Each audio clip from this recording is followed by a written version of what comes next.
Sir ఇప్పుడు మీరు జగన్మోహన్ రెడ్డి గారు ఇంటి నిర్మాణం దగ్గర నుంచి కూడా మీరు దగ్గరుండి చూశారు. జగన్మోహన్ రెడ్డి గారికి కుటుంబానికి చాలా దగ్గర సంబంధాలు ఉన్నాయి. రాజశేఖర రెడ్డి గారితో కానీ కుటుంబంతో ఉంది. గతంలో జగన్మోహన్ రెడ్డి గారి మీద కొన్ని ఆరోపణలు అయితే చేసేవాడు. అంటే మా వ్యక్తిగతం అయితే కాదు. తాడేపల్లిలో కూర్చొని పబ్జీ ఆడతాడు, పరిపాలన పట్టించుకోడు, ఎక్సెట్రా. కానీ ఇది ఎంతవరకు కరెక్ట్ అంటారు?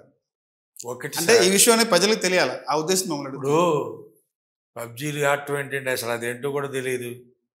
ఆయన ఎక్కడ కూర్చున్నా, ఇంట్లో కూర్చున్నా, ఇంకొక చోట కూర్చున్నా కూడా వీటి మీద ఉంటుంది ఎప్పుడు కూడా ఆయన దృష్టి. ఎవ్రీథింగ్ పక్కా అబ్జర్వేషన్ ఉంటుంది. ఇప్పుడు ఎందుకు సార్, వీళ్ళు వచ్చి 13 నెలలు అయింది కదా, ఆయన పరిపాలన చేసిన దానికి అప్పుడున్న లా అండ్ ఆర్డర్కి ఏమంటారు, అప్పుడు ప్రభుత్వ సిస్టమ్ నడిచిన విధానానికి ఇప్పటికి చెప్పండి. అప్పట్లో మన కార్యకర్త వెళ్ళి పోలీస్ స్టేషన్లోకి వెళ్ళి ఏమన్నా చెప్పే టైం ఇది ఉంది ఇచ్చాడు ఆయన? ఇవాళంతా పోలీస్ స్టేషన్లు, సారా కొట్లు, రెవెన్యూ ఆఫీసులు అన్నీ ఇళ్ళే కదండి. ఇసుక పోయి చూడండి, అంటే ఆ కృష్ణానది ఏమంటే పెద్ద మన తాడేపల్లి కొండంత పెట్టారు స్టాకులు. ఎవరిదా స్టాకు? ఉచిత ఇసుకన్నారు కదా, ఆ స్టాక్ ఎవరిది సార్? చెప్పాలి, లోకేష్ గారు చెప్పాలి. మరి ఇవన్నీ ఒక్కటి సార్, ఏదైనా తమ వరకు వస్తే ఇది కాదని ఆయన లో కూర్చున్నాడు, పాలసీలు కూర్చున్నాడు. పాలసీ ఆయనకుండేదే, నీకు లేవా? నువ్వు కట్టుకోలేదా? నువ్వు 5 ఎకరాలు తీసుకున్నావు, ఇప్పుడు రేపు నువ్వు కట్టడానికి ఆల్రెడీ స్టార్ట్ అయినట్టు. నీకుందో నువ్వు కట్టుకుంటున్నావు, ఆయనకుందో ఆయన కట్టుకుంటాడు. ప్రజాస్వామ్యంలో ఎవరికుండే వ్యాపారాలు వాళ్ళకున్నాయి, ఎవరికుండే లావాదేవీలు వాళ్ళకుంటే, ఎవరి పనులు వాళ్ళు చేస్తున్నారు. నువ్వు పాలసీలు కాకుండా ఏమైనా పూరుగుడిసెలు ఉన్నా నాయన? పూరుగుడిసె నుంచే వచ్చావు నువ్వు, తండ్రి అక్కడి నుంచి వచ్చేవాడు. పాలసీలో నువ్వు ఉంటలేదా? పాలసీలో లేకుండా ఏమన్నా పూరుగుడిసెలో కూర్చొని నువ్వు నడుపుతున్నావా నీ వాళ్ళ ప్రభుత్వాన్ని? అనవసరమైన మాట. ఇప్పుడు ఒకటండి, పరిపక్వత లేని వ్యక్తులు మాట్లాడే మాటలు చాలా జుగుప్సాకరంగా ఉంటుంది వినేవాళ్ళకి కానీ చూసేవాళ్ళకి కానీ. అది తప్పండి. జనం అబ్జర్వ్ చేయట్లేదని అనుకోవద్దండి. నేను ఇవాళ ప్రజల్లో తిరుగుతున్నా, నేను వెళ్తున్నా, నా కాన్స్టిట్యున్సీకి వెళ్తున్నా, మిగతా చోట్లకి వెళ్తున్నా, అన్ని చోట్లకి వెళ్ళి నేను చూస్తున్నా. They are very enlightening. వాళ్ళు they are waiting for opportunity. అంటే అందరూ అనుకుంటున్నారు, అబ్బో మనం చెప్పిందంతా వింటున్నాం, ప్రతి రాజకీయ నాయకుడు చెప్పేదంతా వింటున్నారు వీళ్ళు, ఓహో ఇది నా వాళ్ళే అనుకుంటున్నారు. రేపు వస్తే కానీ, బొమ్మ పడితే కానీ తెలియదు విషయం. ఓటేసేది అప్పుడు కానీ తెలియదు. అంతవరకు ఇంతే ఉంటుంది. చెప్పుకోనండి, మా నాయకుడికి ప్రజాకర్షణ ఎక్కడ తగ్గలేదు. ఆయన ఉండే మనస్తత్వం వాళ్ళు ఎవరు చేశారు సార్? సామాన్యంగా మనం మాట్లాడుకున్నా 40,000 స్కూల్స్ని, గ్రామాల్లో ఉన్న స్కూల్స్ని 12,000 కోట్లు పెట్టి ఏ నాయకుడు అంటే చేసింది? అంటే అతని ఉద్దేశం ఏంటి? కార్పొరేట్ విద్యా వ్యవస్థకి ధీటుగా మనం నడుపుదాం. ఆ పేద బడుగు బలహీన వర్గాల వాళ్ళు కూడా అందించుకుంటారు. టోఫెల్ పెట్టడం ఏంటంటే, హై స్కూల్ స్టేజ్లో టోఫెల్ స్టార్ట్ చేయడం ఏంటి? దానికి దానికి దేనికి నిదర్శనం అది? అంత ఆలోచనతో ఆయన చేసే కార్యక్రమాలన్నీ హ్యాట్స్ ఆఫ్ సార్.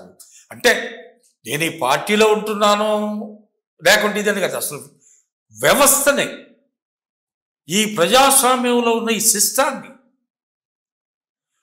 ఎక్కడి నుంచి మనం ప్రజల్ని నాడి పట్టుకుని అభివృద్ధి చెందితే పేద పడుకు బలహీన వర్గాల వాళ్ళు కూడా అభివృద్ధి చెందుతారు.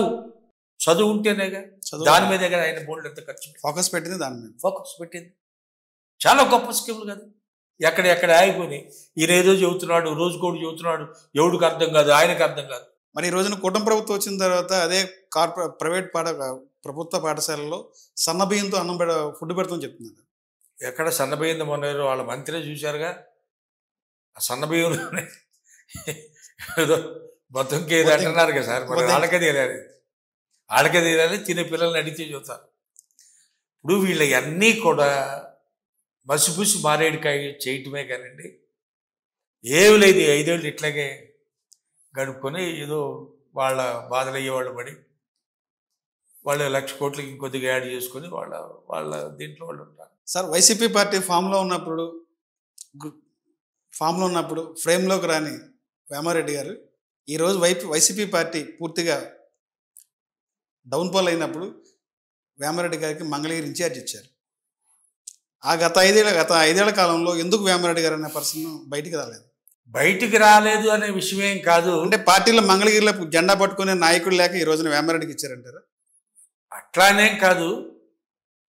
నేను పార్టీలో ఎన్నికల ముందు కూడా ఆర్కే గారు వచ్చారు. ఆర్కే గారి తర్వాత వేరే పర్సన్ వచ్చారు. తర్వాత మళ్ళీ ఇంకో మహిళకి ఇచ్చారు. ఈ రోజున ఆ ముగ్గురు వ్యక్తులు కూడా ఎక్కడ అడ్రస్ లేదు. అంటే ఇప్పుడున్న పరిస్థితుల్లో కూడా జెండా తాలూకాళ్ళు మన దీంట్లో వైఎస్ఆర్సీపీ జెండా పట్టుకుంది ఎవరంటే వేమారెడ్డి గారు ఒక్కడే. అట్లా అంటే ఇప్పుడు ఇవాళ ఏంటంటే పార్టీ మాలాంటి సీనియర్స్కి ఏంటంటే మేమేంటంటే మా ఆలోచనలు ఎట్టుంటే ఇప్పుడు మనం మాట్లాడుకున్నట్లుగా గ్రాస్ రూట్లో పనిచేసిన వాళ్ళం, పార్టీ బిల్డప్ చేసిన వాళ్ళం. నువ్వా నేనా అయినా కూడా వాళ్ళు గెలిచిన రోజులు ఉన్నాయి. నిమ్మగడ్డ రామోహన్ గారు గెలిచారు, వేములపల్లి శ్రీకృష్ణ గారి తర్వాత నిమ్మగడ్డ రామోహన్ గారు కూడా గెలిచారు కమ్యూనిస్టు.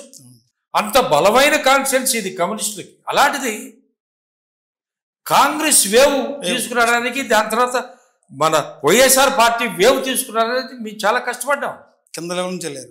వచ్చాం మేము పార్టీని. ఇప్పుడు సహజంగా కమ్యూనిస్టులు అంటే కొంచెం ఒక విధంగా ప్రజాస్వామ్యబద్ధంగా కొన్నిట్లో బాగుంటారనేగా మనం నిజాలు ఒప్పుకోవాలి. వాళ్ళతో మేము పోటీ పడి నిలబడ్డాం. వాళ్ళను కూడా మా మంచితనంతో ఆకర్షించుకుని మాతో రాగలిగారు వాళ్ళు కూడా. అంటే వాళ్ళకంటే మంచి క్వాలిటీస్ మాకు ఉండబట్టే కదా. అదే క్వాలిటీస్తో మళ్ళీ దీన్ని బ్రహ్మాండంగా మా వైఎస్ఆర్ కాంగ్రెస్ పార్టీకి పాత రోజులు తీసుకొస్తాం. నాకు ఆ కాన్ఫిడెన్స్. దొంతిరెడ్డి వేమారెడ్డి డమ్మీ ఇన్ఛార్జా, లేదంటే 2029 కూడా వేమారెడ్డి గారే పోటీ చేస్తారు?